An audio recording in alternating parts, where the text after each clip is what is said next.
Today I'm going to talk about how you can shock yourself into getting unstuck. I'll be talking about the method that I use, which is really active imagination. Believe me, your own voice will emerge through this process, and that's why I want to show you through a very random act. The first thing we have to do in this process is name the stuck moment. You've got to be aware of it. So there you are, confidently moving along in the early stages of your painting, but something changes. It's like a threshold. Something alive appears and you're afraid to ruin it. We all know that feeling. You've been flying by the seat of your inspiration pants up to that point, just running at it, no doubts. The creative work is in front of you and it's still dripping. Is that a heartbeat that you hear coming off the canvas?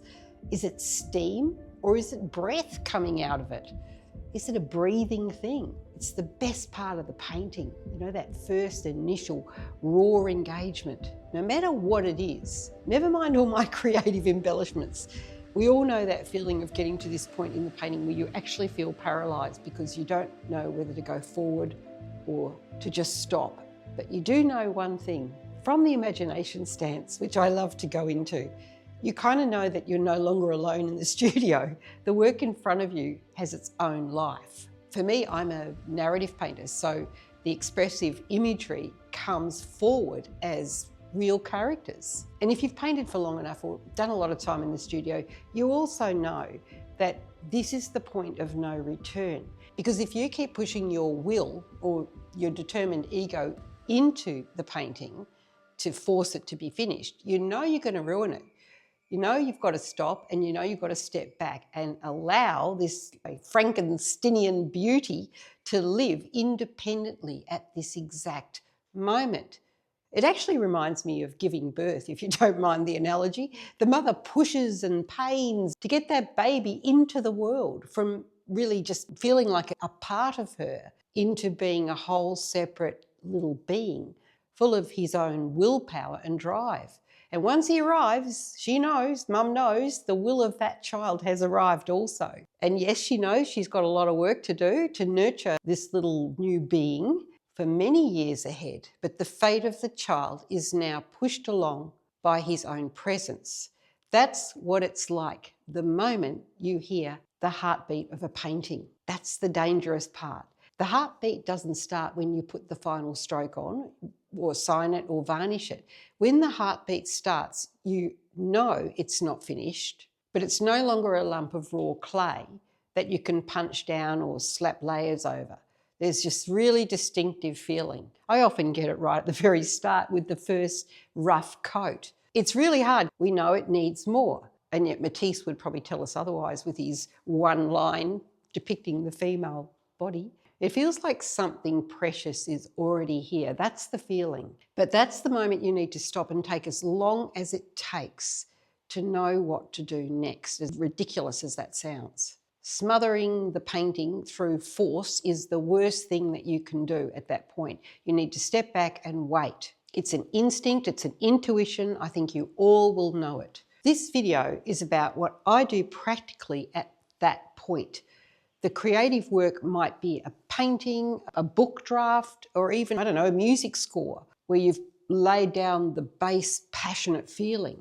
So even though I'm going to be doing a little bit of painting in this video, I don't intend this to be necessarily a painting demo per se. Given this is my soul-making channel, but I do believe this is about that. I am a really practical person and I do like to get my hands in the paint. So this is what I was referring to in the last video where I said I'd like to bring in some different aspects where I can bring you with me through some of the processes.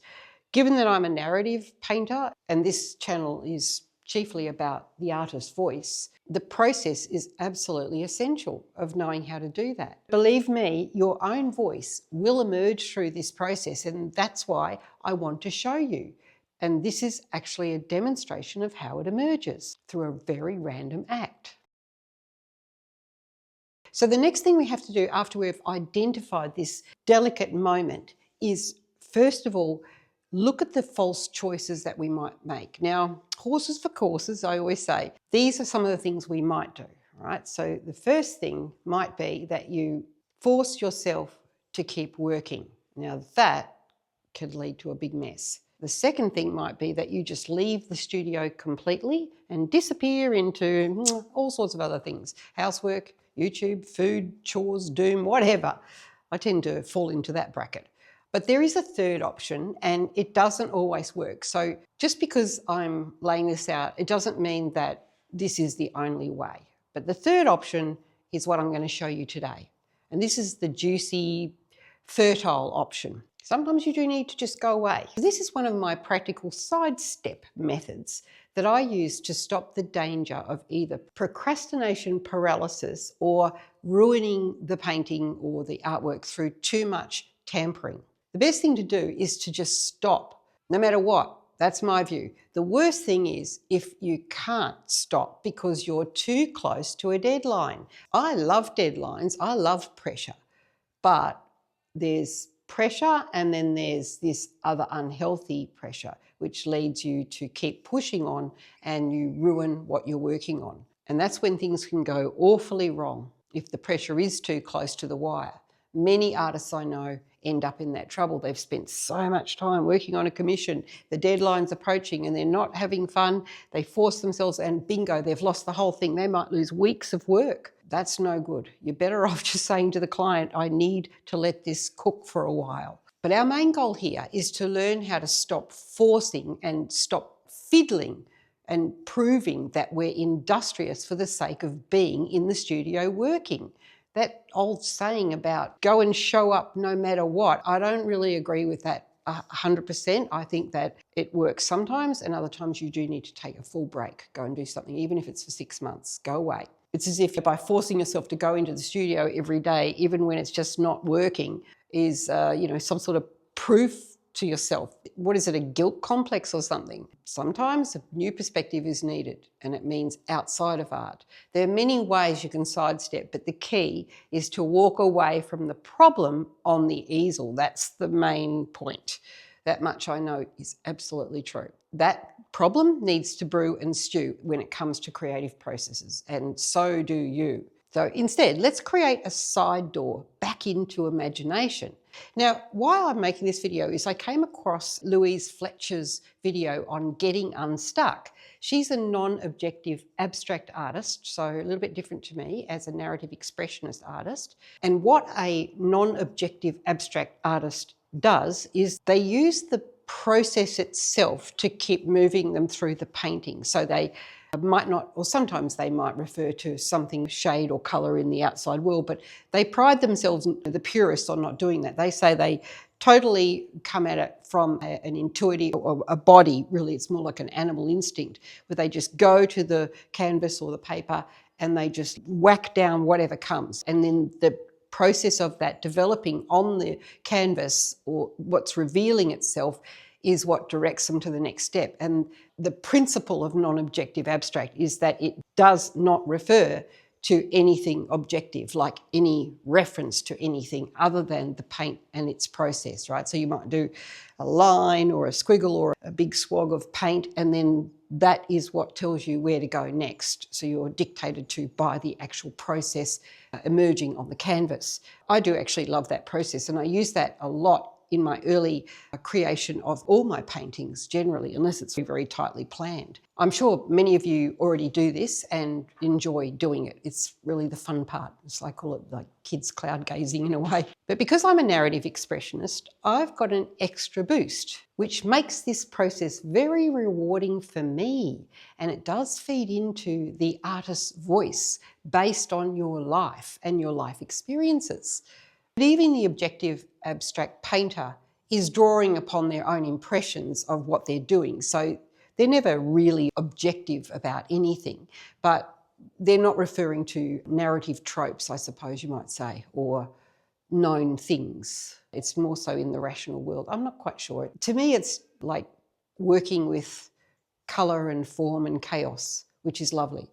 Louise uses her rough sketches, which are just mapped out using random paint sort of applications and other medium, and creates a series of these abstracts which she tapes down and then cuts up into pieces, and then she works into those to see what emerges. And I actually do work like that all the time. I have since I began painting, even on major paintings.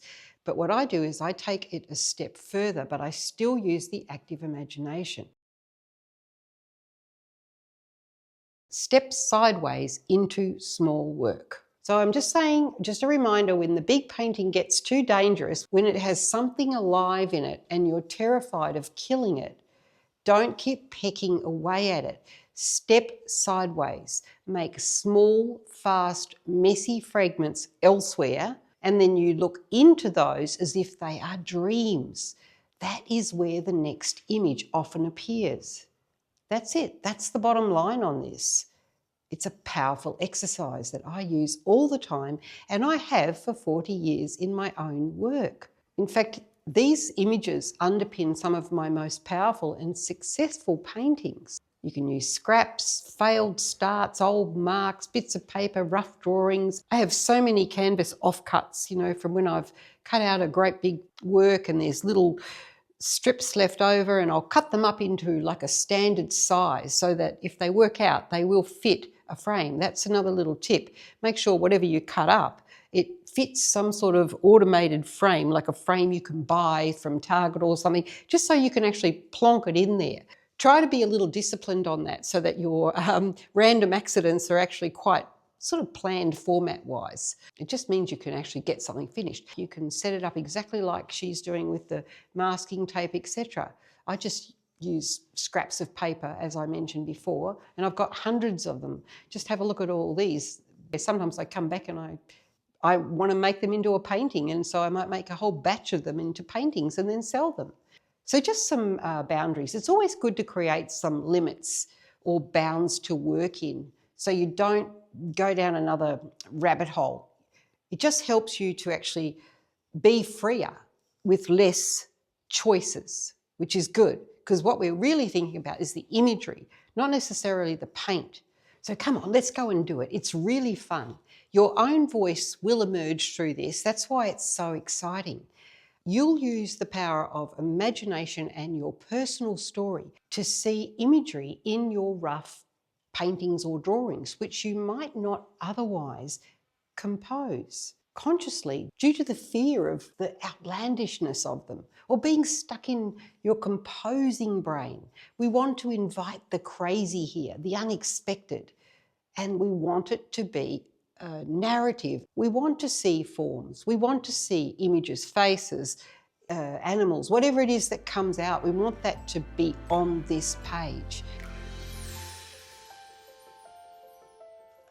So I've cut these little squares, which is quite important, so that they fit into a standard, rather affordable frame. Let me show you. This is just one from Target. I don't know, less than $10 or something. These little pictures will fit just inside that. So I could actually use that frame if I wanted to, if it succeeds, and it's a finished product. Always makes a difference. Here's a quick example. I'll talk about these a little bit more later on, but these are some I made the other day and I was just mucking around, including I had this leftover piece of canvas and I don't like throwing things away. So these are bookmarks. I've just got them, just got to split them in two, and they can be painted on both sides and give them to your friends. They will love them.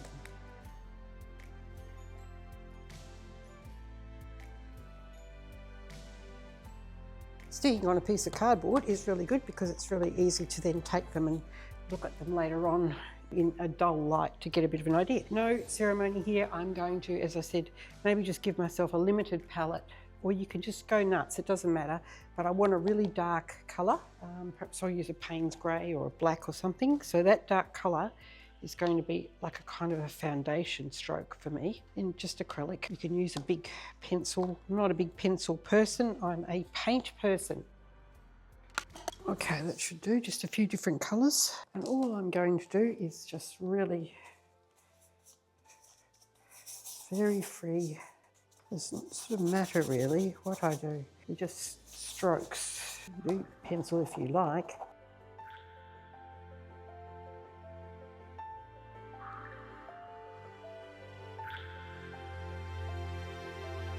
Now I need to let that dry. I might have something else, like I've got tons of these paintings where I've just used up paint, and this is why I've got all this. So maybe because I've still got paint here, I think this is just nothing. Whoops-a-daisy, when I edited this, I saw 3 gorgeous images on the computer screen before I painted over it as I filmed. This proves to me that your imagination needs an abstract distance to see properly, as in truly creatively. It's a kind of detachment or alienation from your actions, the actual laying down of the paint. And we need to instead let the later impressions sneak up on us and only believe or take notice of what we see out of the corner of our eye, not sort of staring straight at it, more as a fleeting unconscious glimpse, as if we are the most creative in a state of primitive superstition, jumping at shadows. Oh well, that's why you use the looking glass method, the exercise of not looking at it directly. Editing Helen saw how the computer screen became the looking glass, offering up what I missed as I filmed, like looking at your painting in a mirror, etc. Therefore, I rest my case. I can do anything to it because it's nothing, right? And that's where you get to just have a play.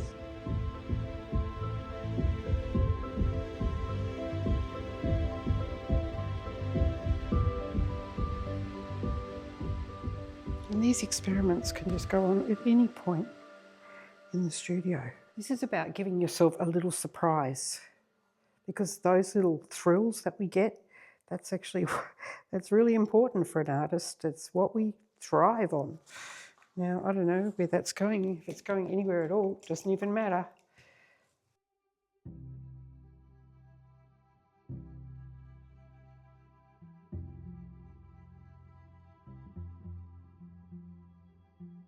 Now I leave that one to dry. And each time you progress with something like this, well, you progress.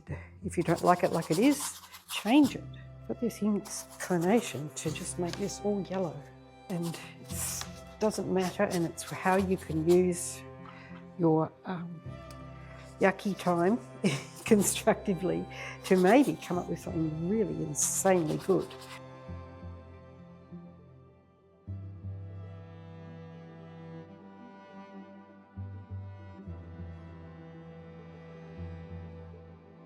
That's it, that'll do. Another one, another terrible one.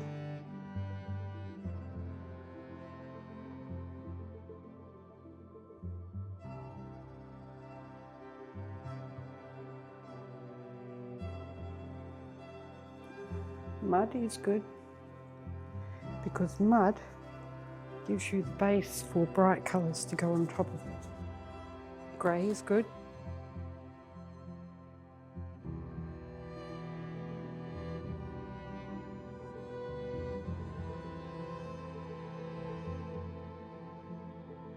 That's terrible. So all of these pictures I did ages ago, having just one of these sessions, right? So I just progressed a whole lot of them, and I was just using paint up. So they're all horrible. And I never took them further to the next stage of like imagining something in there. So that is the next stage. So right here, if I just stopped here because I don't like the look of this, but it doesn't matter. I can see a painting in here immediately.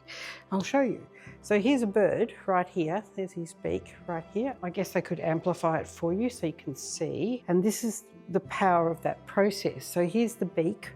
Can you see that? There's the, let me see if I can find a smaller brush. And I'll just put like an eye. There's the beak right there. And then you could put like a black eye dot in the middle. This could be a landscape with crazy trees and things. You know, you've got a tree coming across there, and it's on a really, funny angle, which gives it a dynamism. See, you could have the sky green, or you could make it blue. I'll just show you what I mean. Understand what I'm talking about. I don't need to go make it conservative, but I'll just pull it out so you can see. I mean, I'm sure you all know how to do this stuff, but it gets your mind off your obsession on your painting that you're struggling with on the canvas. And I think that's why I love doing this so much. It's just playing for a little while and you're just using your imagination to see what you can see. So you can see quite clearly there's a bird, but it's in a much more dynamic representation. So, you know, I could have some mauvey hills in the background, but then I'm sort of losing all this crazy stuff here. But you get the idea. And if you just keep going and keep that vibrancy, honestly, it actually works as a painting.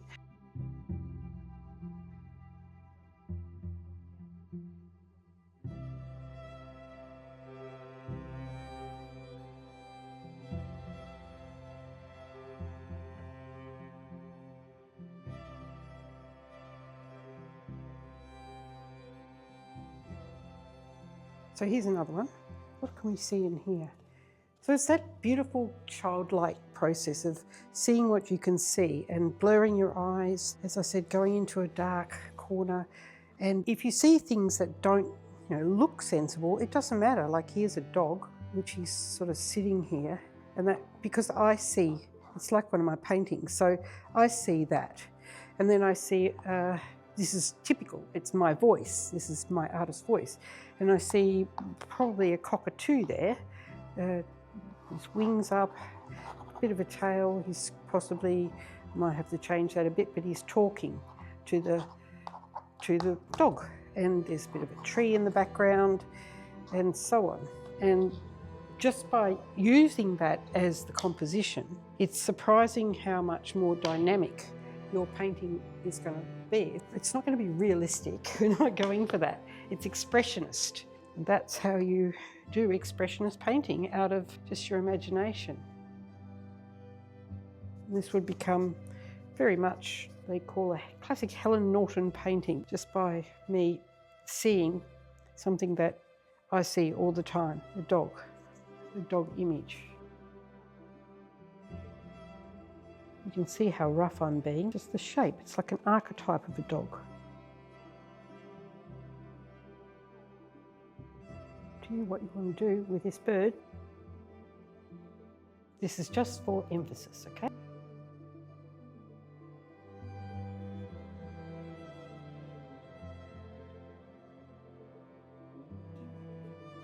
And I am really using some very conservative tropes here. They're not outrageous, they're not outlandish, you know, they're not like super imagination going on here. But I just want you to see the idea.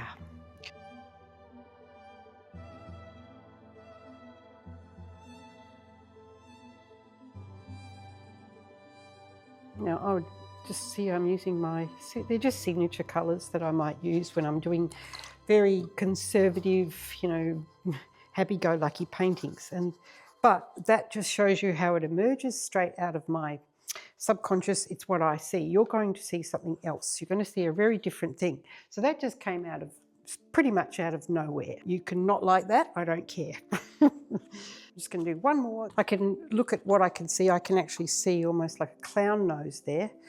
And I could amplify that and make that a really spooky painting. Or else I can go back into it and work it over with lots of colours and just remain in the abstract land. But I kind of like to, you know, go with something I can see. So let me go for the clown. I can see that. And the clown, this is the part I like. When I do it like this, the paint is telling me something I wouldn't have done.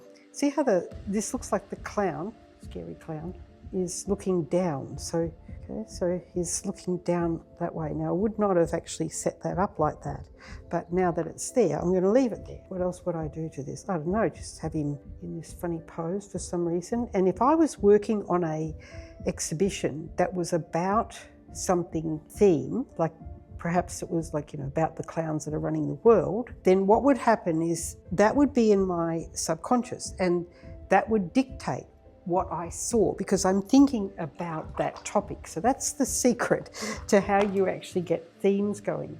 You subprime yourself, right? You have that already loaded in your subconscious. You know, I would sort of work out how to get some big clown shoes on him and things like that, and gloves on. So, you know, there'd be hands. So you'd start to see this. Again, I'm doing this very quickly and very rough. You get the idea.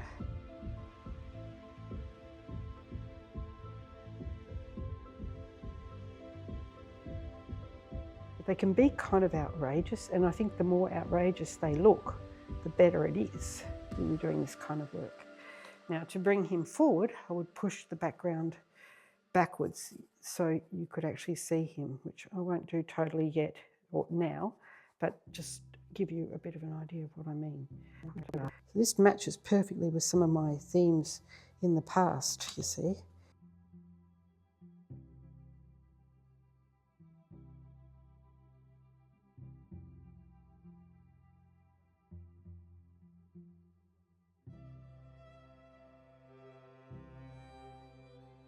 The only thing that triggered me there was that there was this red dot. So, you know, that's really important, isn't it? There was one red dot. And when I put an idea of a clown head there, suddenly it looked like he was looking down. Then I thought, okay, well, how about this really weird pose for this clown? And by clowns, you know, in my mind, I'm thinking of the people that run the world, or sort of, maybe not. They're pretty clever, actually, but you get the idea, that the people that are put in, you know, into government and everything else. So by this being all preloaded into your subconscious, that's how imagery will come forward, depending on the theme. So that's why you come up with a theme. It makes a lot of sense. Okay, so that's that one. So this is where I would now work with these and say, okay, what can I see? And I might take these into the dark, because when I put them in a darker mode, it's a bit of red cellophane to look at it to see if you can pick up the tones.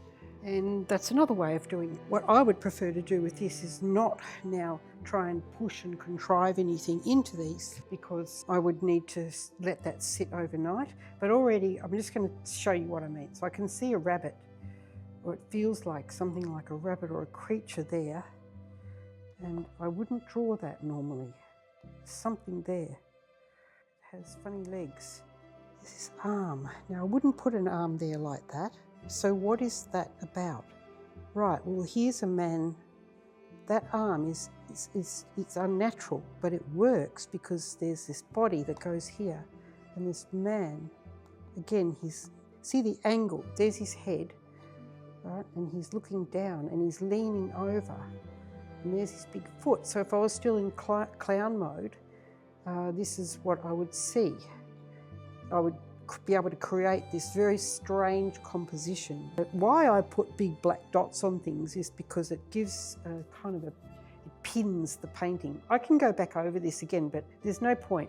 This is kind of where I want it. Sometimes it's better to have negative shape. I would need to turn these around, so let me try that. So this is what I would do. I would turn them around. See what you can see. I can see something. Well, there's a bird, beautiful bird. And again, these are just little miscellaneous paintings. There he is, he's very gorgeous. And he's got this big sharp beak here. And it doesn't have to be in proportion. Yes, it's stylized, but there is the bird, if I want to go with that one. All these here, I just did a few minutes ago. And I did them in a couple of minutes, and whatever they turn into, it doesn't matter, even if I put them back in the pile. It's just this exercise of opening up your imagination. It's for the abstract painter, they can just, you know, keep going with this abstraction using charcoal, pastels, etc. So that really is what I wanted to show you for now. You just take this further and further and further, and it is a great side distraction.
So the idea is to apply some sort of colour or tone rules if you like.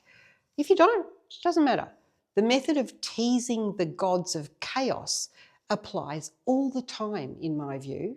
Limit something, limit colour, tone, scale, tools, time. Time is a good one. Time means that you don't fart around. Give yourself, 10 seconds or 1 minute. I did a lot of that in my 30-day watercolour challenge, especially with a couple of the later ones. By doing this, it just stops the exercise from, losing its power and immediacy.